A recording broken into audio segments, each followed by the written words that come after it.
Have you ever seen someone who tries so hard to look fine that you can almost tell they're about to fall apart?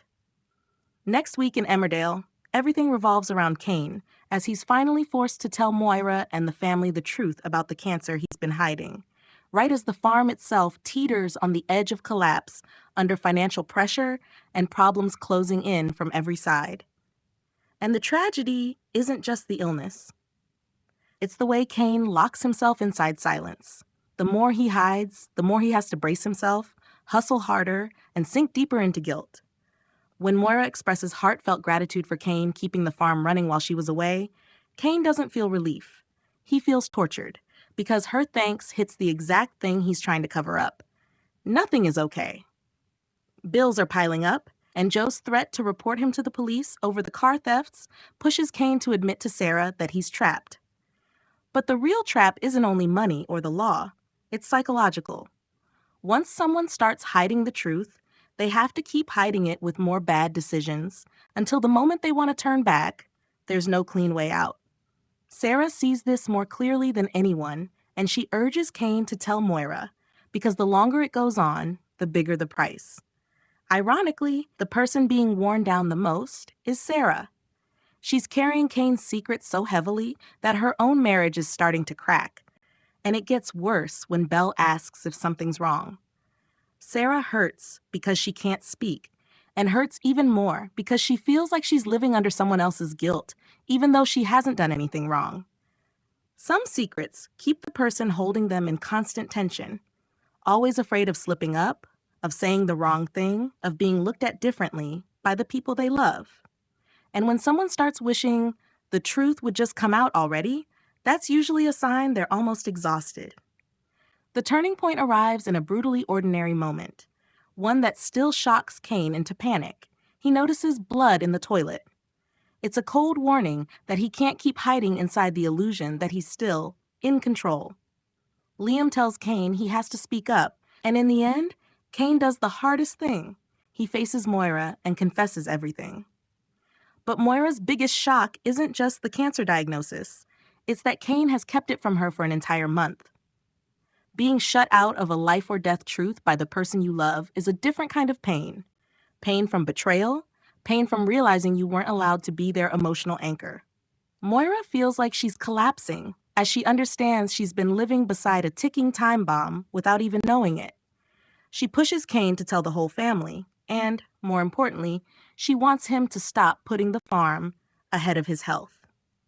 Looking deeper, I think Cain is the kind of man who convinces himself that hiding it is protecting everyone else, but sometimes it's also about protecting his ego.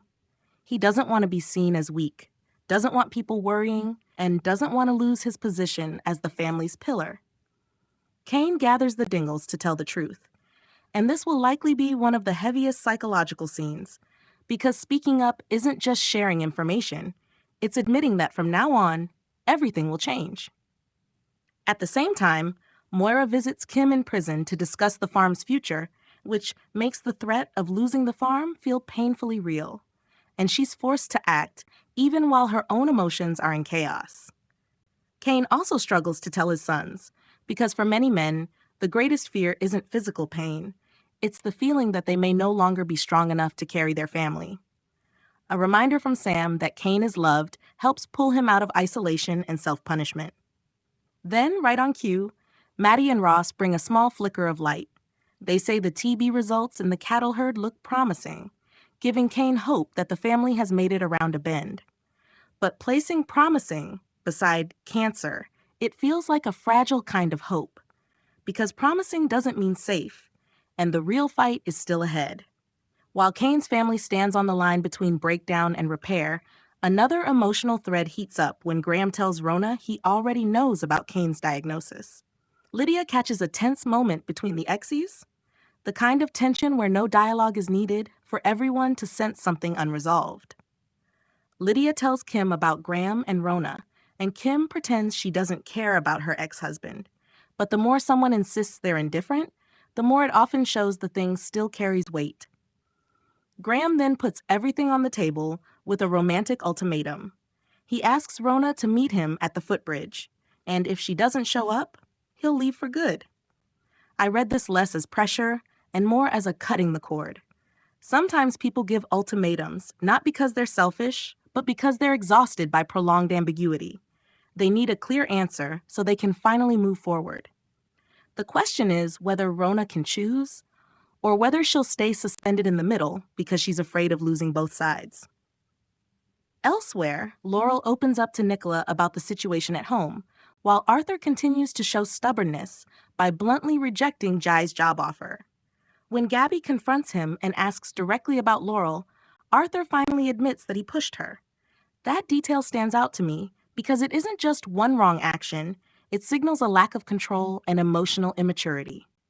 The key will be Gabby's response. Will she soften and cover for him, or will she use tough love to pull her brother out of a mindset that treats violence like something minor? Also this week, Nicola starts suspecting Carrie and Jai. Carrie tries to avoid becoming Nicola's gossip target by discreetly messaging Jai the next meeting location so they won't draw attention. But the next day, Nicola notices the two of them acting suspiciously close. A character like Nicola, once she smells a secret, doesn't stop, and her suspicion tends to be the spark that ignites a whole chain of drama. Finally, Bear's storyline brings the mood down in a different way. Paddy contacts a manager at a high-security mental health unit to ask about his dad, and he's shaken to learn Bear is being assessed for possible discharge. Paddy's worry isn't that he doesn't want Bear out, it's that he's afraid if Bear is released, will he truly be okay, or will he spiral back into the same loop that got him detained in the first place? Sometimes the scariest part isn't the decision of out or in, but whether the system and the family actually has enough support for someone to return to normal life. Paddy's fear feels painfully real. Love doesn't automatically become the ability to protect someone you love from their own instability. Overall, next week's Emmerdale feels like a test of truth and breaking points. Some people speak out to be freed, some set conditions to be loved, some confess because they've been pushed to the edge, and some suspect because they're afraid of being fooled. But the center remains Cain, because the moment he admits he's vulnerable isn't the end. It might be the first time he truly lets his family step into this fight with him.